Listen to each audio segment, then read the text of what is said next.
Good morning, good evening, good afternoon, जो भी जब लेक्चर देख रहा है उसके according. This is Ankita Arora back with the revision for advance GST and we are starting advanced ruling in it. Yesterday we have did supply.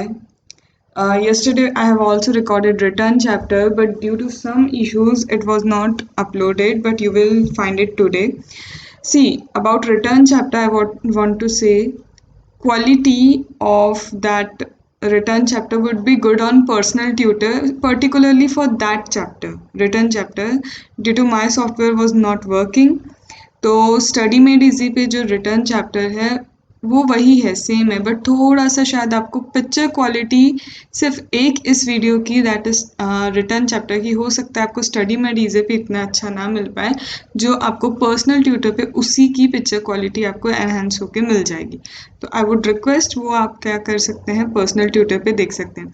और बहुत सारे बच्चों की क्वेरी आती है, मैम स्टडी मेड इजी अलग है। सिर्फ इतना है, study made easy dedicatedly CA students के लिए, ताकि आपको बहुत सारी प्लेलिस्ट में स्क्रॉल आउट ना करना पड़े आपके सब्जेक्ट्स, इसलिए specifically study made easy channel है, that is only and only for CA students.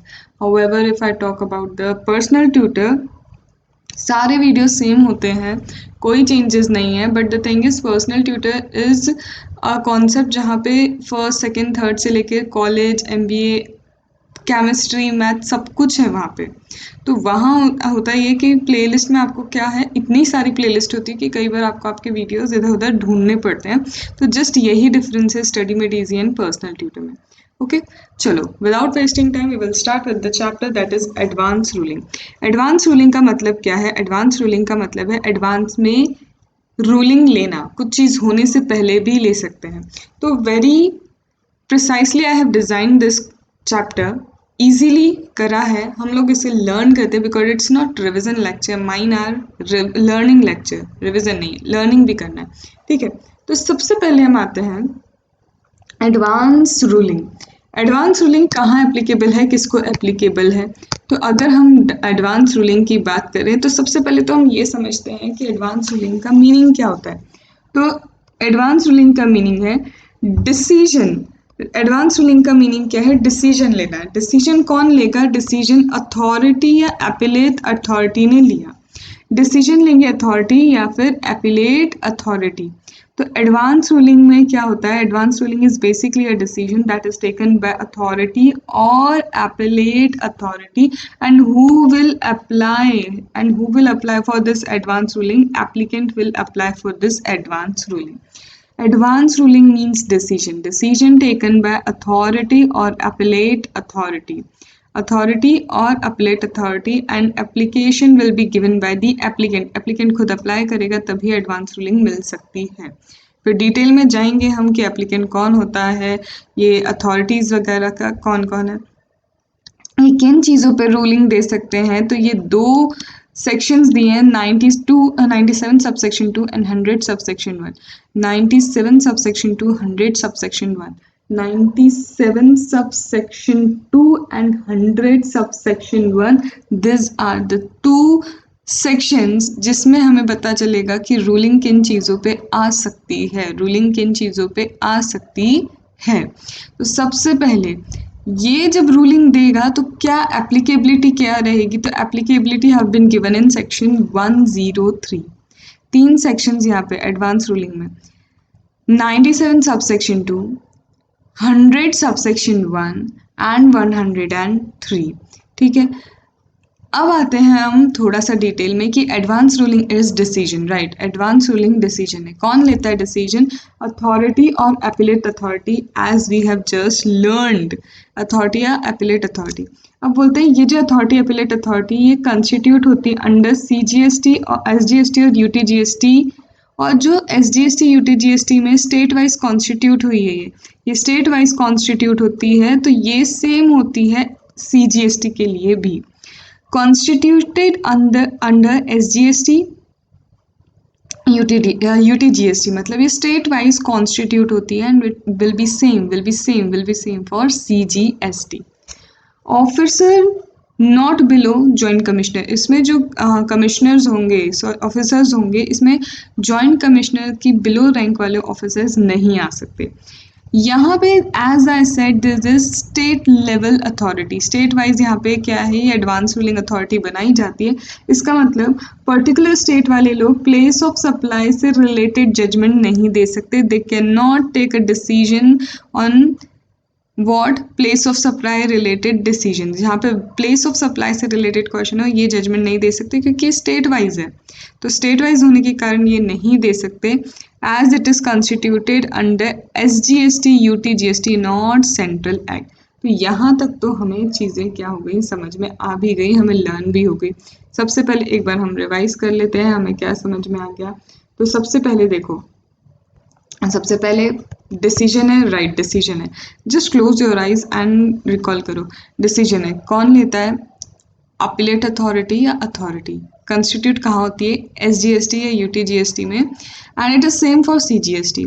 यहाँ पे कौन ऑफिसर्स होंगे, तो not below the rank of joint commissioner. फिर यहाँ पे ये है कि चलो जॉइंट कमिश्नर से बिलो के रैंक के लोग नहीं आ सकते, लेकिन यहाँ पे प्लेस ऑफ सप्लाई से रिलेटेड डिसीजंस नहीं ले सकते क्योंकि ये स्टेट लेवल पे कॉन्स्टिट्यूट होती है, not at the central level. हो गया यार। फिर आते हैं अप्लाई कौन करेगा, तो अप्लाई करेगा हमारा applicant. Who will apply, application would be made by applicant. Applicant जी क्या करेंगे, अप्लाई करेंगे। तो यहाँ पे any person registered or desirous to obtain registration, इसका मतलब एक टैक्सेबल पर्सन, एक टैक्सेबल पर्सन क्या है, वो यहाँ पे अप्लाई करेगा। पर्सन हु इज रजिस्टर्ड और desirous to obtain registration, या तो वो रजिस्टर हो चुका है या फिर उसे रजिस्ट्रेशन लेना है, चाहे वो लाइबल हो या फिर क्या है वॉलंटरी रजिस्ट्रेशन ले। तो यहाँ पे डिजायरस टू ऑब्टेन रजिस्ट्रेशन और ऑलरेडी रजिस्टर्ड सिर्फ वही जा सकते हैं। अब यहाँ पे किन चीज़ों पे रूलिंग लेने जाएंगे, ये लोग किन चीज़ों पे रूलिंग लेने जाएंगे, तो इमेजिन दिस पर्सन, ये पर्सन कहता है मैंने बिजनेस स्टार्ट किया, ये पर्सन कहता है मैंने एक बिजनेस स्टार्ट किया, प्लीज़ मुझे ये बताओ मुझे इस बिजनेस को रजिस्टर करना है या नहीं करना। तो wants to ask about the registration requirement, he wants to ask about what, registration requirement क्या है। चलो रजिस्टर कर दिया, फिर बोलता है कि अब मैं जो बिजनेस कर रहा हूँ, जो ट्रांजैक्शन कर रहा हूँ, पहले ये बताओ कि वो सप्लाई है भी या नहीं। So whether the transaction is supply, business start करके पूछता है रजिस्ट्रेशन करना है नहीं, फिर उसमें जो ट्रांजैक्शन कर रहा है बोल रहा है बता दो ये सप्लाई है या नहीं। सप्लाई कर लिया, अब बोलता है मुझे ये समझ नहीं आ रही इसकी वैल्यू ऑफ सप्लाई क्या है, इसका टाइम ऑफ सप्लाई क्या है।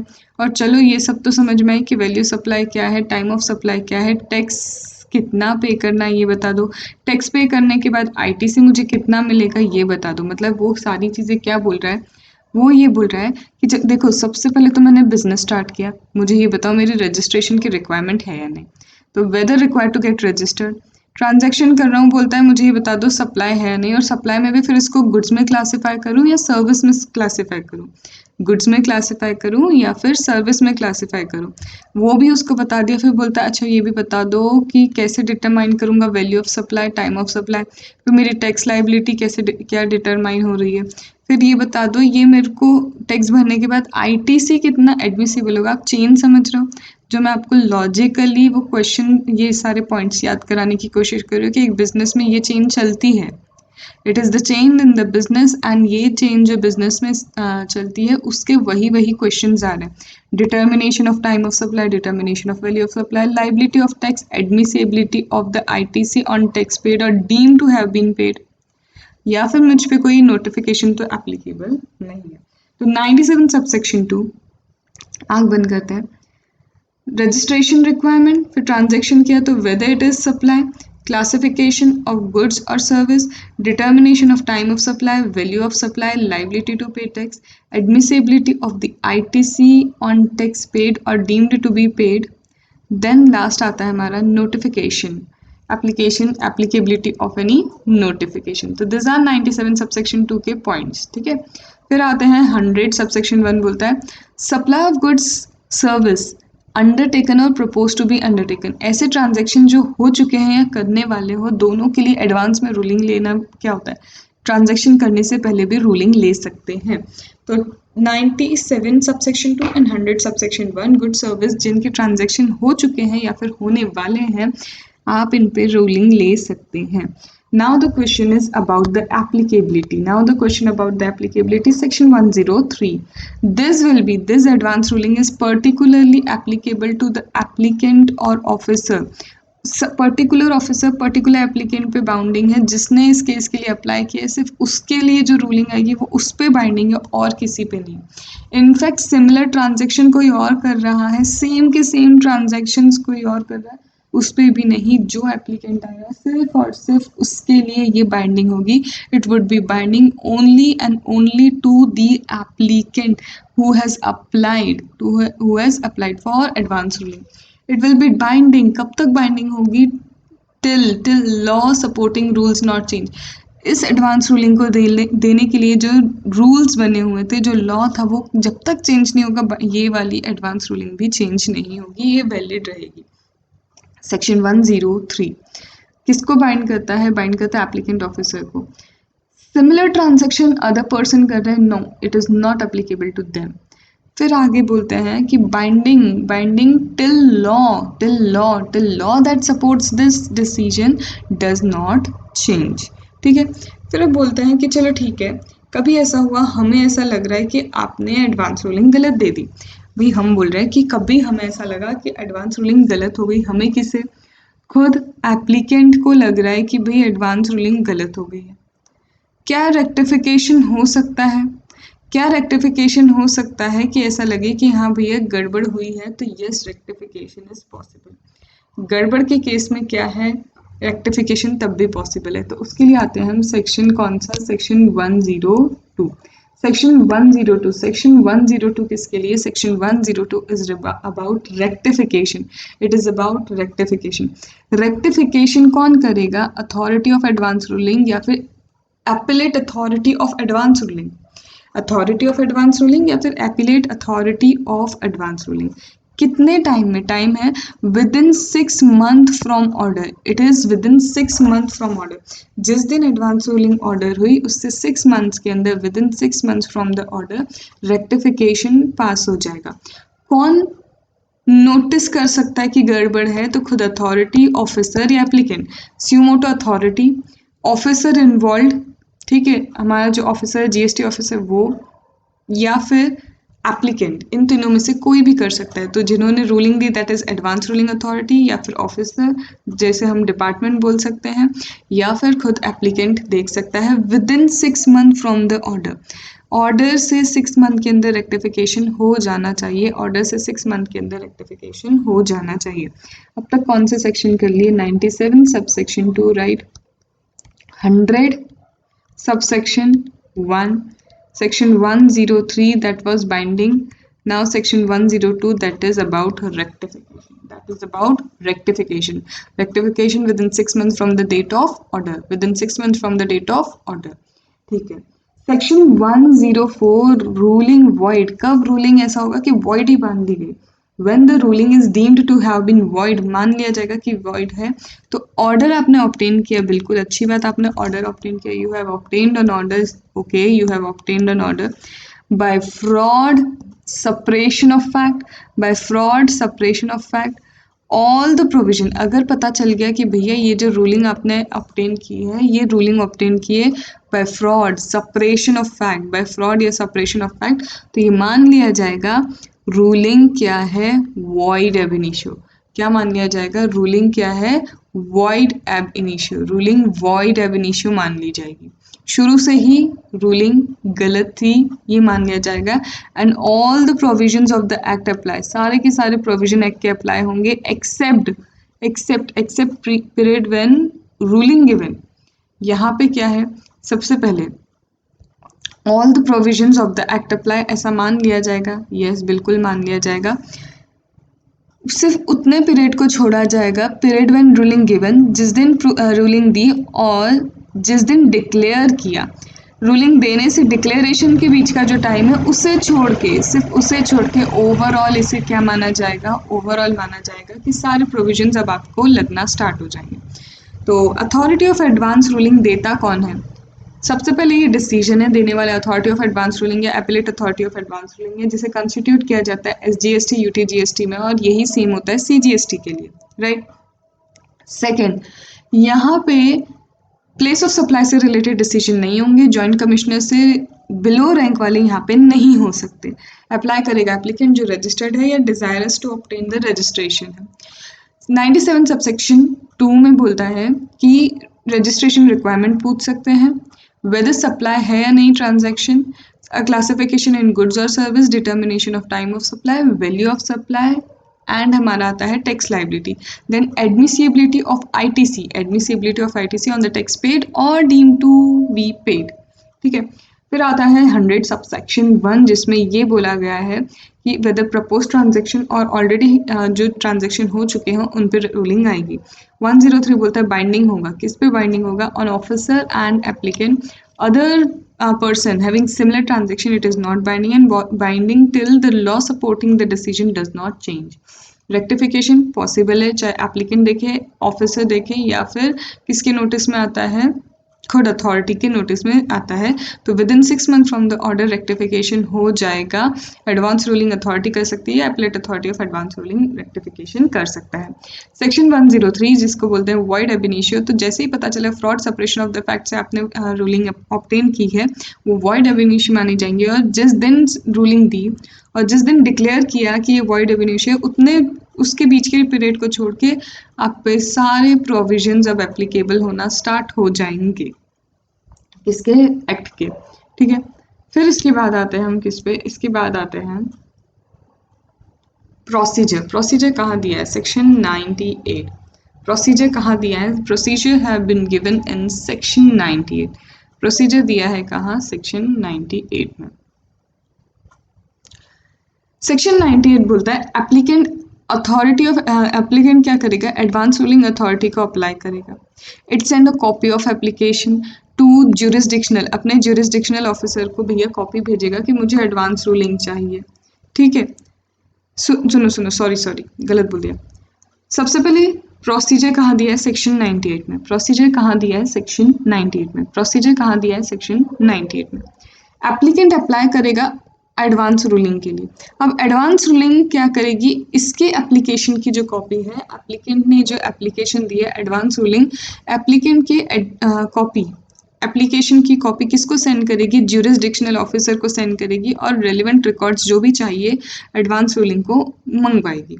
Call the relevant records. So applicant will apply for the advance ruling and advance ruling authority, and advance ruling authority will send the copy of application to jurisdictional officer and would call for the relevant records from officer. इसके बाद सारे records देखने के बाद authority जो है advance ruling की, वो डिसाइड करेगी whether to admit the application और वेदर टू रिजेक्ट इट, उसे एडमिट करें या उसको रिजेक्ट करें। अब बोल रही है भैया ठीक है एडमिट करना है, तो एडमिट करने के बाद जो ऑर्डर है विद इन 90 डेज क्या हो जाना चाहिए, जैसे ही एडमिट किया तो एप्लीकेशन एडमिट करने के बाद आपको 90 डेज के अंदर उसे प्रोनाउंस कर देना है। विद इन 90 डेज आपको क्या करना है, उसे एक्सेप्टेंस से 90 डेज के अंदर प्रोनाउंस करना है, ठीक है। प्रोनाउंस कर दिया, चलो अभी के लिए मानते रिजेक्ट नहीं हुआ, उन्होंने बिल्कुल 90 दिन के अंदर अपना ऑर्डर दे दिया, हम ऑर्डर से एग्रीव्ड हो गए, तो अपील कर सकते हैं क्या against the order of authority of advance ruling, yes आप क्या कर सकते हैं, appeal against the order of authority of advance ruling जा सकता है। कौन करेगा, एप्लीकेंट भी कर सकता है, CGST SGST ऑफिसर भी कर सकता है, ज्यूरिसडिक्शन वाला या जो कंसर्न है, दोनों में से कोई भी कर सकता है अप्लाई। कितने टाइम में, with in 30 days of order, और एक्सटेंडेड टाइम और 30 डेज मिल सकता है। अपील कर सकते हैं किसके, एडवांस रूलिंग अथॉरिटी के अगेंस्ट अपील कर सकते हैं। अपील कर सकते हैं कितने, कौन कर सकता है, एपिलेट कर सकता है, कौन कर सकता है, ऑफिसर कर सकता है जो कंसर्न है या जिसका ज्यूरिसडिक्शन है। टाइम क्या है, within 30 days of order. With in 30 days of order क्या है, आपको अपील करना है किस, अब ये अपील होगी किसको, ये अपील होगी appellate authority for advance ruling को। ये कहाँ जाएगी, appellate authority for advance ruling को जाएगी with in 30 days from order. Sufficient reason है तो और 30 डेज आपको मिल जाएंगे। और इन्हें भी क्या करना है, प्रोनाउंस करना है विद इन 90 डेज। इन्हें भी क्या करना है, प्रोनाउंस करना है विद इन 90 डेज। यहाँ लिख लीजिएगा आप कि appellate authority of advance ruling को जाएगा आगे अपील, ठीक है।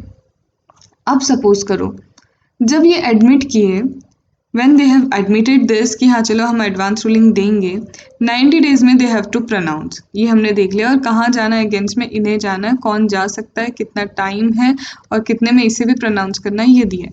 अब क्या हुआ, जब अभी अथॉरिटी ऑफ एडवांस रूलिंग के पास ही थे तो डिसीजन देते वक्त there was a difference in opinion. Decision देते वक्त क्या था, डिफरेंस ऑफ ओपिनियन था, there was what, difference of opinion. तो दिस पॉइंट या जहाँ पे जिस पॉइंट पे डिफरेंस ऑफ ओपिनियन आ रहा है, this point will be referred to appellate authority for advance ruling. और अगर सपोज करो फिर appellate authority for advance ruling की डिसीजन में भी वहाँ डिफरेंस ऑफ ओपिनियन आता है। पहले तो authority of advance ruling decision ले रहे थे, डिफरेंस ऑफ ओपिनियन आया, they pass this question to appellate authority of advance ruling, वहाँ भी डिफरेंस ऑफ ओपिनियन है, तो फिर मान लिया जाएगा इस पॉइंट पे कोई एडवांस रूलिंग नहीं दी जा सकती। No advance ruling on such point, no advance ruling on such point. तो दिस इज व्हाट, अगर एडमिट होता है 90 डेज में प्रोनाउंस करो, आ गया डिफरेंस ऑफ ओपिनियन तो एपलेट अथॉरिटी पे पहुंचा दो, वहाँ भी डिफरेंस है तो रूलिंग नहीं दी जाएगी।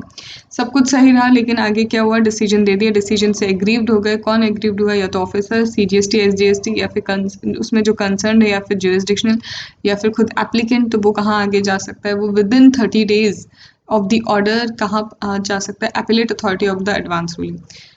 या फिर और सफिशिएंट कॉज है तो 30 डेज और उसको मिल जाएंगे। वहाँ पे भी प्रोनाउंसमेंट विद इन 90 डेज होना चाहिए। जैसे ही पास ऑन हुआ, पास ऑन होने के बाद 90 डेज के अंदर वहाँ प्रोनाउंस होना चाहिए।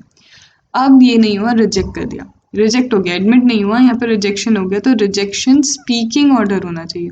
रिजेक्शन क्या होना चाहिए, rejection should be a speaking order.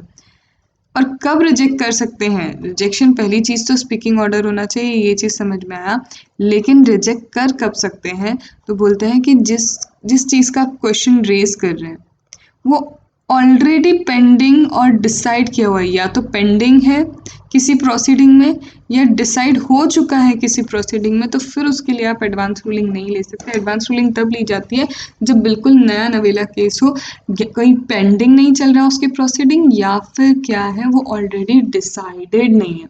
Pending नहीं चल रहा है या फिर क्या है, ऑलरेडी वो डिसाइडेड नहीं है। तो this is all about authority of advance ruling. Authority of advance ruling की मीनिंग देख लिया, एप्लीकेंट कौन होगा, 97 to 100 subsection 1, 103, 102, 104, 98 that is procedure with section. जितना मैं करवा सकती थी आपको revise, I have made you learn. अगर ढंग से तरीके से सुना होगा तो ये चैप्टर भी लर्न हो चुका होगा, ठीक है। If anyone needs this mind map, WhatsApp number ये रहा, इस व्हाट्सएप नंबर पे आपको ये सारे माइंड मैप्स हैं। इसका मैं SMPM दोनों इनकॉर्पोरेटेड है, विद इन 80 पेजेस इसका ओवरऑल कवर किया है। कस्टम 21 पेजेस में, DT नियर अबाउट 150 पेजेस में और IDT भी 150 पेजेस में नियर अबाउट है। And this kind of mind maps are there. These are really very helpful. If you need, you can WhatsApp here. Already I have told these are paid, this will not be available free. And just a request, whosoever has taken, please don't share like आप बस share एक click पे कर देते हो, but literally ये जितना ये ड्राफ्टिंग होती है ना, इट टेक्स में 2 to 3 days for per chapter. And many times I have compromised my sleep. I have just slept for 4 hours, sometimes even less, just to complete it and trying to complete that in time. Many of the students have given me advances. They have waited for 2 months even for this chapters. फिर मैं उन्हें phase wise देती गई हूँ. So literally सिर्फ मेरा ही नहीं, बच्चों का पेशेंस भी था जो वो वेट किए इन चार्ट्स के लिए. तो please don't share it in other way. Let others take from me because it literally takes my lot and lot of effort. और अगर आप कुछ फीस मुझे इन सारे चार्ट्स के लिए दे सकते हो या फिर इन वीडियोस के लिए दे सकते हो तो be a loyal student, don't share. Okay, thank you. चलो अब इसके बाद हम कर रहे हैं अब जॉब वर्क, ठीक है. जॉब वर्क के चैप्टर में मिलते हैं.